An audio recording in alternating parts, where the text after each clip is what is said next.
नमस्कार साथियों, मैं संजय कुमार आप सभी का प्रतियोगी शिक्षा यूट्यूब चैनल पर स्वागत करता हूं।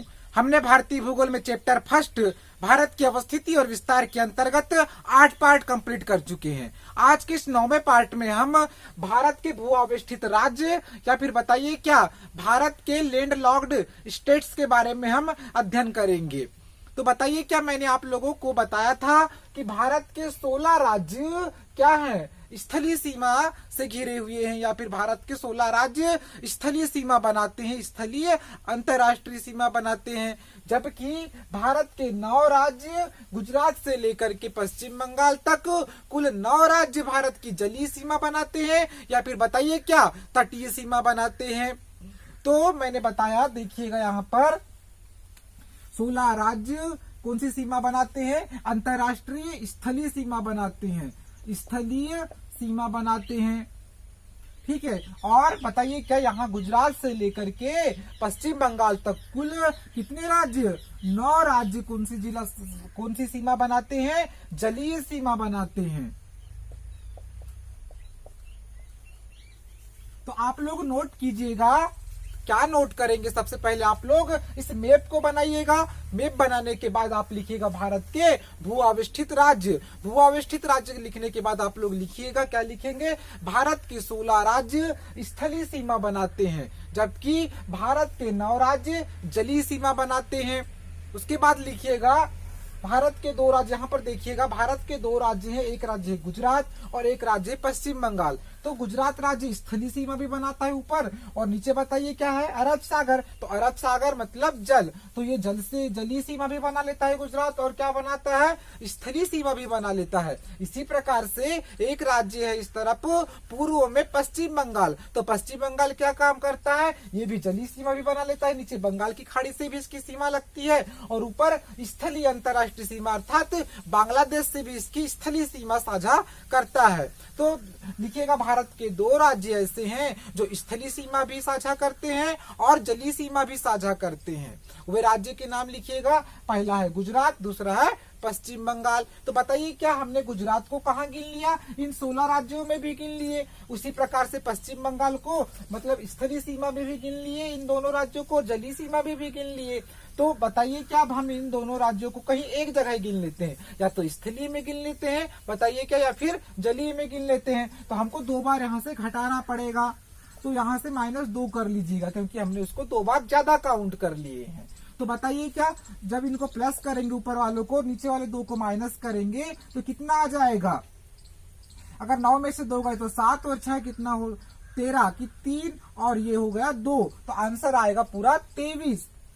तो बताइए क्या भारत के 23 राज्य ऐसे हैं जो कहीं ना कहीं अंतरराष्ट्रीय स्थलीय सीमा से घिरे हुए हैं, या फिर बताइए क्या जलीय सीमा से या फिर तटीय सीमा से क्या है, घिरे हुए हैं या सीमा साझा करते हैं।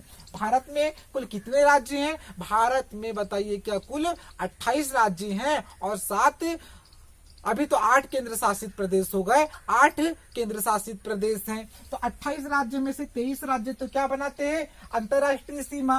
तो 28 में से जैसे ही हम 23 घटा देंगे तो बचेगा क्या, 5, अर्थात 5 राज्य ऐसे हैं, अर्थात भारत में 5 राज्य ऐसे हैं जो ना जलीय सीमा बनाते हैं ना अंतरराष्ट्रीय स्थलीय सीमा साझा करते हैं।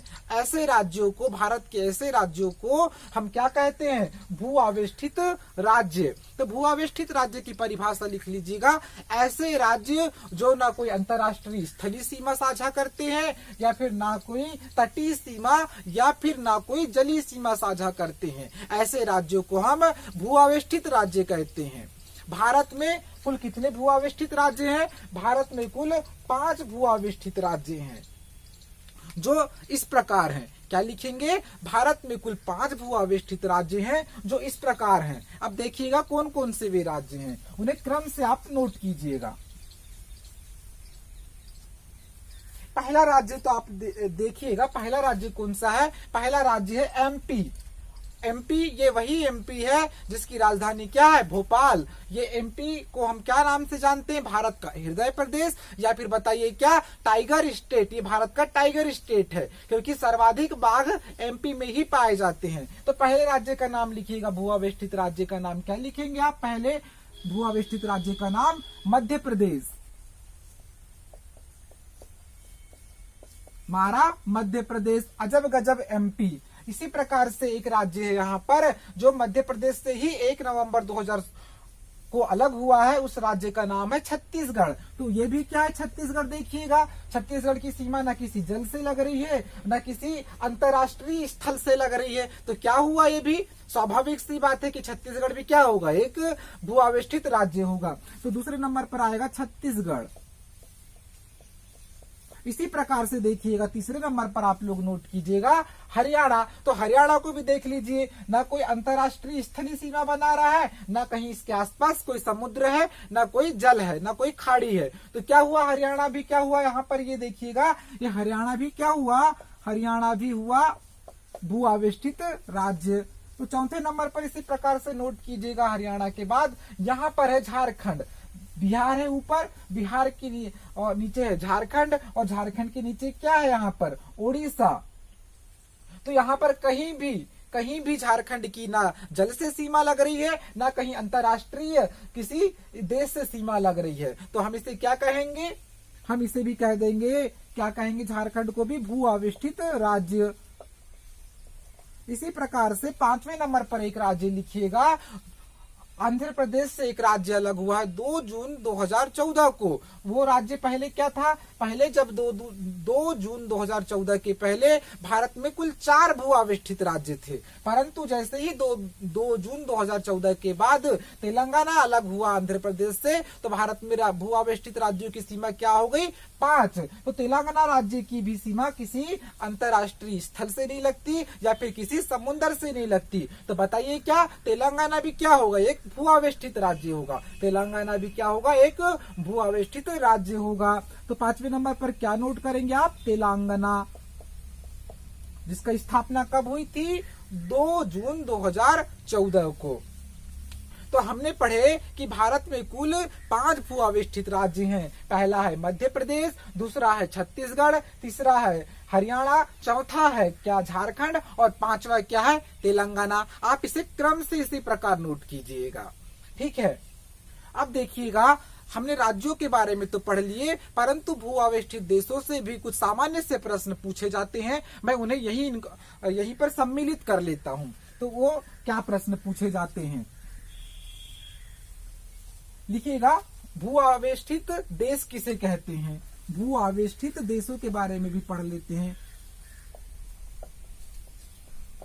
ठीक देश, तो भू आवेष्टित देश ऐसे देशों को भू आवेष्टित देश कहा जाता है जिसकी सीमा समुद्र से नहीं लगती है। ऐसे देशों को भू आवेष्टित देश कहा जाता है जिसकी सीमा किसी समुद्र से नहीं लगती है।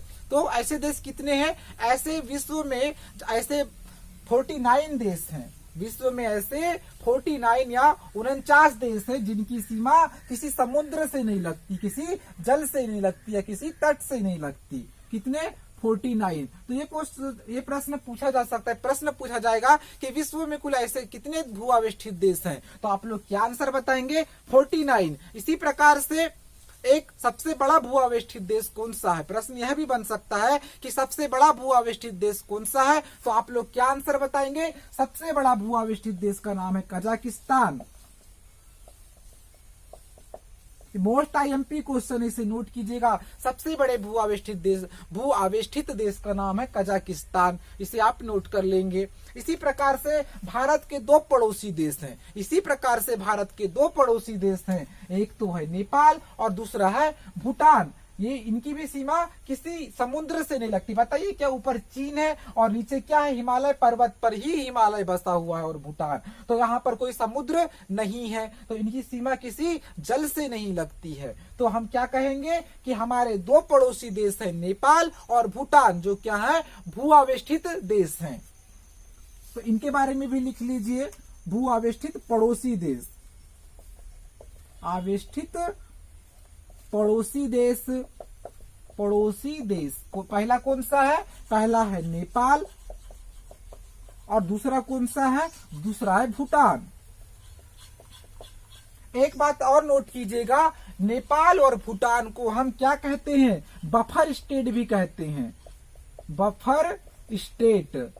अब बताइए क्या ये बफर स्टेट क्या होता है, तो नोट कीजिएगा, बफर स्टेट ऐसे देशों को कहा जाता है, बफर स्टेट ऐसे देशों को कहा जाता है जो देश दो बड़े देशों के बीच रहते हैं। जैसे कि बताइए क्या, नेपाल और भूटान दो बड़े देशों, इधर क्या है पूरा भारतीय उपमहाद्वीप है, या फिर बताइए क्या भारत है, और ऊपर क्या है चीन है। तो चीन भी क्या हुआ, एक बड़ा देश हुआ, और भारत भी क्या हुआ बताइए क्या, भारत भी एक बड़ा देश हुआ। तो दो बड़ों देशों के बीच कौन फंस गए बेचारे, कौन फंस गए, नेपाल और भूटान। तो इनको हमने क्या कह दिए, बफर स्टेट। तो इसे भी नोट कर लीजिएगा कि हमारे भारत में दो पड़ोसी देश है, नेपाल और भूटान, जिन्हें हम बफर स्टेट के नाम से भी जानते हैं।